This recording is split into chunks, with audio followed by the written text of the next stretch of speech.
हमारी स्थिति आटे के दीपक की तरह है। अगर आप आटे के दीपक को बाहर रखोगे तो कौवा ले जाएगा, और घर के अंदर रखेंगे तो चूहा ले जाएगा। आखिर हिंदू की रक्षा होगी तो होगी कैसे, मुझे बताइए। महानुभाव, केवल कोरे नारों से हिंदुत्व बचने वाला नहीं है।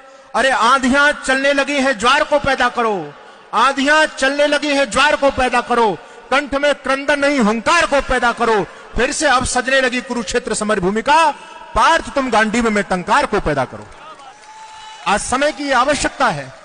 अगर हम लोग अभी भी नहीं जाग पाए तो फिर हमारा यह स्वर्णिम अवसर आने वाला नहीं है। मैं आपके बीच में निवेदन करूंगा, Iran, Afghanistan, Nepal, Bhutan, Tibet, Sri Lanka, Myanmar, Bangladesh, Cambodia, Philippines, Malaysia, Indonesia, Thailand, Vietnam, ये कभी आपके अखंड भारत के हिस्सा हुआ करते थे। आज वहां से हिंदू पूरी तरह से समाप्त हो चुका है।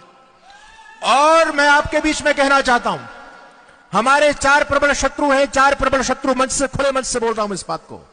आश्चर्य की बात है कि हिंदू इतनी चिर निद्रा में सोया हुआ है, इसको ये भान नहीं है, आभास नहीं है कि चारों तरफ से शत्रुओं ने अपना जाल बिछा दिया तुमको समाप्त करने के लिए। पूरी दुनिया से हमको समाप्त कर दिया, पूरी एशिया से हमको समाप्त कर दिया, पूरे यूरोप से हमको समाप्त कर दिया। अब थोड़ा सा अस्तित्व हमारा बचा है तो केवल हिंदुस्तान में बचा हुआ है। अगर भी अब भी हम लोग नहीं जाग पाए तो सोचो आप जाओगे तो जाओगे कहां।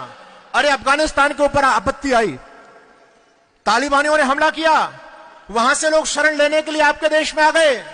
और मैं कहना चाहता हूं, ज्यादा समय नहीं है, आने वाले 20 साल हैं। यदि यही स्थिति रही तो आने वाले 20 साल में ये तुम्हारा भारत में अफगानिस्तान जैसी स्थिति होने वाली है। मैं आपसे पूछना चाहता हूं, आप कहां जाओगे? अरे आपको कोई दुनिया में शरण देने वाला स्थान है क्या? फिर भी हम सोए हुए हैं। आश्चर्य की बात है, यानी कितने कुंभकर्णी निद्रा में हम लोग सोए हुए हैं। तो आपको जगाने के लिए कार्यक्रम किया जा रहा है। महानुभावों, ये हिंदू की जो दुर्गति हुई है, इसके यदि कोई जिम्मेदार है तो हम संत सत्ता और धर्म सत्ता के लोग जिम्मेदार हैं। सीधी सी बात है। आपने दुनिया में आज तक किसी मुल्ला जी को, मौलवी साहब को यह कहते हुए नहीं सुना होगा कि सारे धर्म बराबर होते हैं, सारे धर्म प्रेम और भाईचारे की बात करते हैं। मुल्ला जी कहते हैं धर्म तो हमारा इस्लाम ही श्रेष्ठ है। आपने आज तक किसी क्रिश्चियन पादरी को नहीं सुना होगा कहते हुए कि सारे धर्म बराबर होते हैं, प्रेम और भाईचारे की बात करते हैं। वो केवल अपने क्रिश्चियनिटी को स्वीकार करता है, मुसलमान अपने इस्लाम को स्वीकार करता है। लेकिन आपने अनेक हिंदुओं को, और अनेक नहीं, मैंने सारे हिंदुओं को यह कहते हुए सुना है, धर्मगुरुओं को कहते हुए सुना है, जो इस बात को कहते हैं कि सारे धर्म बराबर होते हैं। ये क्या हमारे गंदगी दिमाग में आ चुकी है। इसलिए मैं कहूंगा, इस धर्म को बचाना चाहते हो तो धर्मगुरुओं को बीड़ा उठाना पड़ेगा। आज भाई, हिंदुओं की रक्षा की दायित्व, इस धर्म की दायित्व रक्षा का जिम्मेदारी हमारे कंधों पर है। और मैं कहता हूं, अगर डूब गया धर्म ही अपना तो फिर धर्मगुरुओं का क्या होगा। आज स्थिति यह हो रही है, हिंदू सबका रॉ मेटेरियल बन चुका है, सब में हिंदू जा रहा है। अच्छा, मुसलमान कौन बन रहा है? आज ये चिंतन हमको यहां पर करना है, हिंदू को बचाएंगे कैसे। आप सोचिए, मुसलमान भी हमको बनाया जा रहा है, यानी हिंदू ही मुसलमान बन रहा है। क्रिश्चियन कौन बन रहा है? क्रिश्चियन भी हमारे लोग बन रहे हैं। अन्य जितने भी ऐसे मत मजहब समाज में चल रहे हैं, उनकी दीक्षा जाकर के कौन ले रहा है? सबसे पहले हिंदू पहुंचता है। इसका कोई दीन नहीं बचा, इसका कोई धर्म नहीं बचा, इसके अंदर स्वाभिमान नहीं बचा।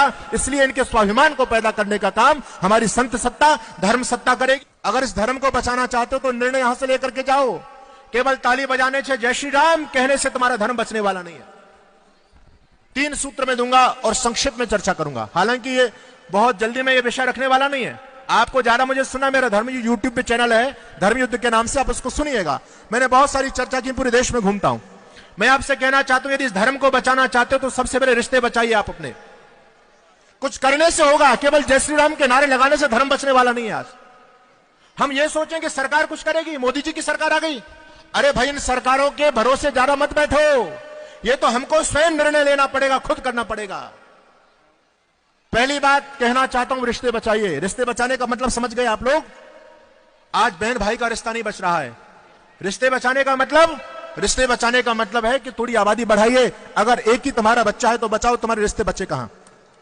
इसलिए निर्णय यहां से करके जाओ। जितने भी हमारे नौजवान भाई यहां पर बैठे हैं, बहनें बैठी हैं, और जो बुजुर्ग लोग हैं, जाकर के अपने बच्चों को ये तो कहो, भाई धर्म पर संकट है। अरे एक बच्चा धर्म के लिए आपका होना चाहिए। रिश्ते बचाइए। अगर एक ही बच्चा है तो ना ताऊ मिलेगा, ना चाचा मिलेगा, ना मामा मिलेगा। क्या स्थिति हमारे समाज की होने वाली है। अरे वो तो कहते हैं कि हम 5 हमारे 70 और सबके हाथ में ईंट और पत्थर। मैं ये कहता हूं कि इस हिंदू को मारने के लिए ज्यादा उनको कुछ करने की आवश्यकता नहीं, हम स्वयं मर रहे हैं। हमको सरकारों ने बहकाया, नारा दिया हम दो हमारे दो। हमने नारे को वेद मंत्र मान करके स्वीकार कर लिया। उसके बाद फिर हमको नारा दिया कि शेर का बच्चा एक ही अच्छा, हमने इस नारे को भी स्वीकार कर लिया। उसके बाद में फिर हमको नारा दिया, अरे बच्चा ना बच्ची और नींद आए अच्छी। आज हम इस स्थिति तक आ चुके हैं। पूरे पुराने लोगों को देखो, तुम्हारा परिवार कितना बड़ा हुआ करता था। सभी कहते हम 10 भाई थे, 8 भाई थे। अब तुम्हारे बच्चे कितने हैं? कहते हैं जी एक ही है। हम 10 से 1 पर आ चुके हैं और वो कहते हैं हम 5, हमारे 70 और सबके हाथ में ईंट और पत्थर। आप देखो, राम जन्मोत्सव पर आप यात्रा नहीं निकाल सकते, जन्माष्टमी पर आप यात्रा नहीं निकाल सकते। क्या दुर्गति तुम्हारी हो रही है? अरे चिंतन करो, अभी 25% है, 25%, और 25% होने के बाद तुमको सड़कों पर नहीं निकलने दे रहे हैं, तुम्हारी यात्रा नहीं निकलने दे रहे हैं। वो जिस दिन 40% हो गए, अरे क्या तुमको तुम्हारे घरों में छोड़ देंगे? चिंतन करो, ज्यादा समय नहीं है। पहली बात, पहला सूत्र, रिश्ते बचाइए। दूसरे सूत्र में आपसे कहना चाहता हूं, गले लगाइए। महानुभावों, आप इस भ्रम में मत बैठो कि आपकी आबादी बहुत ज्यादा है। इतना प्रबल षड्यंत्र चल रहा है, आपके अपने भाइयों को आपसे दूर कर दिया गया है। अभी विजयदशमी के दशहरा जो निकला है, आपकी दिल्ली के अंदर ही 10,000 भाइयों का धर्म परिवर्तन किया गया। इस केजरीवाल की सरकार में सारा खेल हुआ है।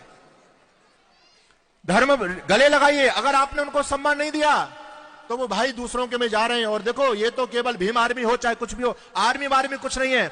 उन विधर्मियों के ये पैसे से पोषित पालित संगठन है जो तुम्हारी ताकत को कमजोर कर रहे हैं। और तीसरी बात है, व्यापार बचाइए। और मैं चलते चलते बस ये कहना चाहता हूं, अगर हमने कुछ ठोस प्रबंध नहीं किया, इतिहास न तुमको माफ करेगा, याद रहे। इतिहास न तुमको माफ करेगा। चिंतन करो, आने वाला 20 साल भारत क्या होने वाला है। इस देश में सर तन से जुदा के नारे लग रहे हैं। इस देश को गजवा हिंद बनाने की तैयारियां चल रही हैं। और अनेक सारे चीन की वेबसाइट पर 28 टुकड़ों में आपके राष्ट्र को बांटने की योजना बन रही है। पंजाब उसका एक उदाहरण है। इसलिए आने वाले 20 साल में हम अपने बच्चों को क्या देकर के जाना चाहते हैं? ऐसा ये गला सड़ा भारत देना चाहते हैं? विधर्मियों के हाथ में बच्चों को सौंप करके जाना चाहते हैं? इतिहास न तुमको माफ करेगा, याद रहे। अरे पीढ़ियां तुम्हारी करनी पर पछताएंगी। यदि बांधने से पहले जल सूख गया तो धरती की छाती पर दरार पड़ जाएंगी। आज आवश्यकता है हम सभी मिलकर के एक ठोस निर्णय यहां से